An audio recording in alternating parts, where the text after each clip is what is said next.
UP में आगामी विधानसभा चुनाव को लेकर राजनीतिक दलों की रैलियों पर रंग चढ़ने लगा है, जिसको लेकर मुरादाबाद के ऐतिहासिक बुद्ध विहार मैदान में कांग्रेस ने प्रतिज्ञा रैली का आयोजन किया। इस दौरान कार्यक्रम में पहुंची कांग्रेस की राष्ट्रीय महासचिव और यूपी कांग्रेस प्रभारी प्रियंका गांधी वाड्रा का पार्टी पदाधिकारियों द्वारा फूल मालाओं से स्वागत किया गया। इस मौके पर प्रियंका गांधी ने संबोधित करते हुए कहा कि मुरादाबाद उनकी ससुराल है, जहां के लोगों से उनका भावनात्मक रिश्ता है। उन्होंने कहा कि उनकी शादी के समय मुरादाबाद में हवाई अड्डा बनने और उद्योग धंधों को और विकसित करने का काम उनके पिता राजीव गांधी और मनमोहन सिंह की सरकार ने किया, लेकिन बीजेपी सरकार ने सब चौपट कर दिया। प्रियंका गांधी ने नोटबंदी और जीएसटी का जिक्र करते हुए कहा कि बीजेपी सरकार में औद्योगिकीकरण पर पूरी तरह से रोक लग गई है। इस दौरान प्रियंका गांधी ने टीईटी पेपर लीक मामला, लखीमपुर खीरी में किसान के कुचलने समेत तमाम मुद्दे उठाते हुए सरकार को जनहित विरोध करार दिया। कांग्रेस की प्रतिज्ञा रैली में छत्तीसगढ़ के मुख्यमंत्री भूपेश बघेल, कांग्रेस अल्पसंख्यक विभाग के राष्ट्रीय अध्यक्ष इमरान प्रतापगढ़ी, प्रदेश महासचिव तौकीर आलम, प्रदेश अध्यक्ष अजय कुमार लल्लू, नेशनल शूटर पूनम पंडित समेत तमाम नेता शामिल हुए। परीक्षा रद्द की गई, भर्ती फिर से लटक गई। फिर से क्यों कह रही हूँ? क्योंकि इस तरह से तमाम भर्तियां हैं। मैं ऐसे लोगों से बात कर चुकी हूँ, ऐसे युवाओं से बात कर चुकी हूँ जो 6 सालों से नियुक्तियों का इंतजार कर रहे हैं, जिन्होंने 4-5 परीक्षाएं दे दी हैं, लेकिन आज तक उनको रोजगार नहीं मिला। यहाँ पेपर आउट हुआ, नई बात नहीं थी। 12 परीक्षाओं में इस तरह से हुआ है। 10 लाख से अधिक सरकारी पद खाली पड़े हैं, लेकिन युवाओं को रोजगार नहीं मिल रहा। योगी आदित्यनाथ जी बयान देते हैं कि उत्तर प्रदेश में नौकरियां बहुत हैं, नौकरी योग्य युवा कम है। किसानों ने जो आंदोलन किया, इससे एक बहुत बड़ी बात आगे आई है कि जब आप मन बना लेते हैं, जब आप अटल रहते हैं, आप अडिग बन जाते हैं, तो सरकार को झुकना पड़ता है। सरकारों ने, किसानों ने त्याग दिया।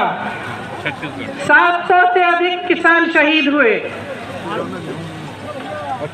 उन 700 शहीदों के लिए प्रधानमंत्री जी 2 मिनट के लिए भी संसद में मौन नहीं रहे। 2 मिनट का मौन नहीं किया, संसद में चर्चा भी नहीं की उन कानूनों पर जिन कानूनों को रद्द करने जा रहे थे। लखीमपुर के खेरी में नरसंहार हुआ। किसानों को अपनी जीप के पहियों के तले एक मंत्री के बेटे ने कुचल कर मार डाला।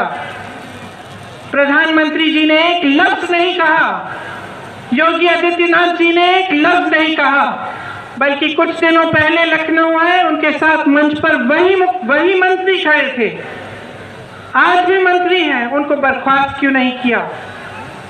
अगर उन्होंने उन परिवारों से बात करने की कष्ट की होती जिनके बच्चे शहीद हुए, उन विधवाओं से जिनके पति शहीद हुए, तो उनको पता चलता कि वो परिवार क्या महसूस कर रहे हैं, किस संकट से गुजर रहे हैं। और उनकी एक ही गुहार है कि जब तक ये मंत्री पद पर रहेंगे, तब तक हमें न्याय नहीं मिलेगा, हमें सिर्फ न्याय चाहिए।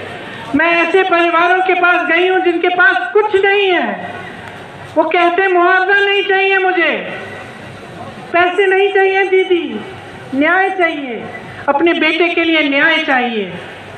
मैं यहाँ इसलिए आई हूँ कि मैं आपसे कहना चाहती हूँ, मैं आपको मौका देना चाहती हूँ राजनीति को बदलने का। मैं अपनी बहनों को मौका देना चाहती हूँ और आप सबको कि राजनीति को विकास पर आधारित बनाओ, अपने नेताओं को जिम्मेदार बनाओ। ये देश आपका है, किसी की जागीर नहीं है। कोई कितना भी बड़ा नेता हो, उसकी जागीर नहीं है। ये देश आपका है।